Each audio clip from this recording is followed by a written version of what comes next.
What is the current level of job satisfaction on your teams? When was the last time you got a true assessment of how current roles and responsibilities align with the team members' perceptions of their jobs, particularly in terms of 5 core areas? That's skill variety, task identity, task significance, autonomy, and feedback. Today, we dive into the job characteristics model.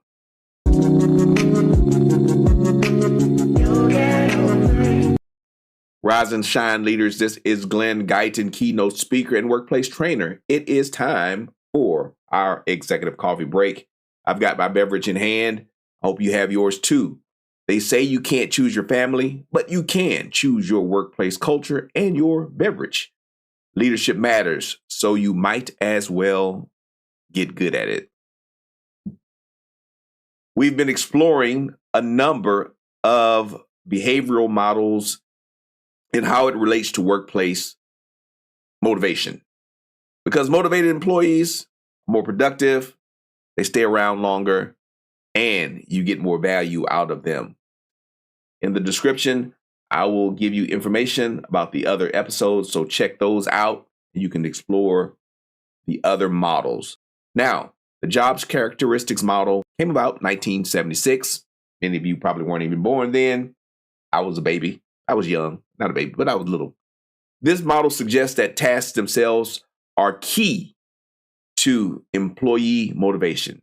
It outlines how jobs can be designed with 5 core characteristics: skill variety, task identity, task significance, autonomy, and feedback. So those are the 5 areas. And when you design these jobs well, they enhance 3 critical psychological states, including job satisfaction, motivation, and productivity. That's why we are here, right? We want to increase job satisfaction, motivation, and productivity. So how do you deploy the job characteristics model in your workplace? I'll give you 5 ways that you can do that. Number 1, design enriching jobs. Structure jobs to include a variety of tasks and require a complete set of skills, and allow employees to complete whole pieces of the work to enhance the meaningfulness. So don't just give people bits and pieces, let them work on a whole project. Number 2, increase autonomy. Provide employees with greater discretion in their work to boost their sense of responsibility over outcomes. We all work in different ways. Don't try to force people to work your way. I mean, now sometimes we do have to have clear processes and procedures, but give people autonomy on how they live those things out, if possible, in your workplace. Number 3, offer feedback.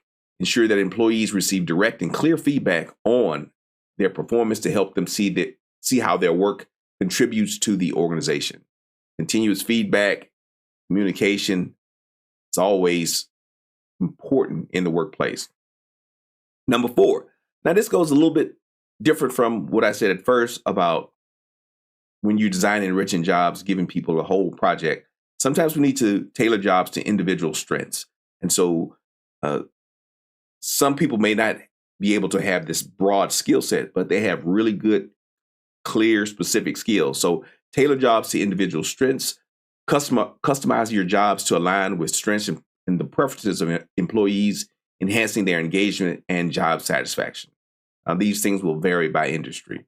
Number 5, encourage employee participation in job design. I do think this is important.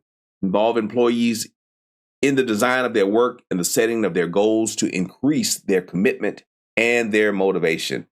And we've known about this for years, right? That people should be able to participate in the process, and it just creates more buy-in.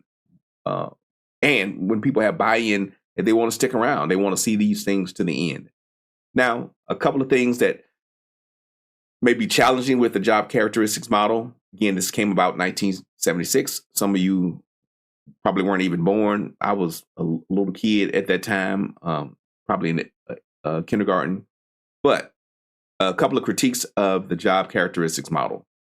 Individual differences. The model has been criticized for not adequately accounting for individual differences. What motivates one person might not motivate another person, even with the same job characteristics. So some people want more personalization, more autonomy. Others don't. Others just want to do what they need to do, and they want a clear, well-defined process. Also, another critique is the changing nature of work. Critics argue that the model may not fully capture the motivations of workers in the modern, digital, and often remote workplace, where job characteristics and roles are rapidly evolving. And so you already have actually some built-in autonomy when you have remote work. 1976 is a lot different from 2024. And so some of these models may be outdated, but I do think that we can learn from looking at various models about how do we motivate people, because people are people, regardless of what era it is.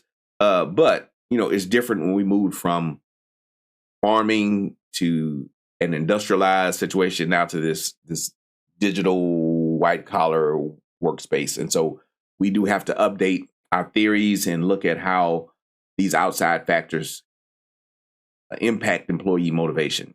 We're really, really more tuned in than we ever have been before. So as we think about looking at these things through an intercultural lens, incorporating cultural dimensions into job design, how do we do that?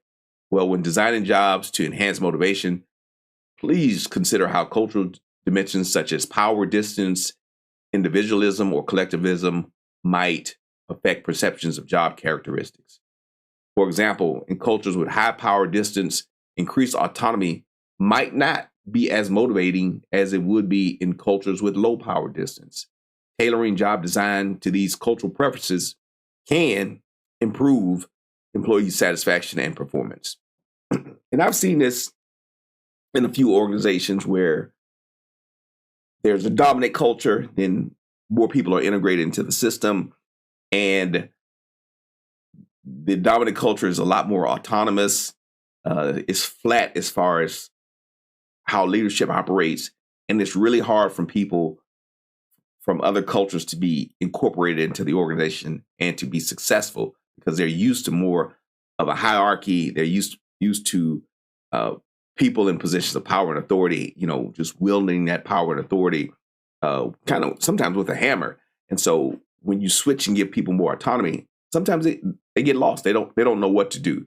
And so just be mindful of your context when exploring any of these models or executing any model that you may come up with. So my challenge for you today is, before delving into the jobs characteristic model by Hackman and Oldham, a constructive challenge for your team would be to discuss the assessment of current job satisfaction and motivation levels. So I want you to do that assessment with your organization. This challenge involves thoroughly examining how current roles and responsibilities align with the team members' perceptions of their jobs, particularly in the area of those 5 core job characteristics outlined: skill variety, task identity, task significance, autonomy, and feedback. All right, that's your challenge.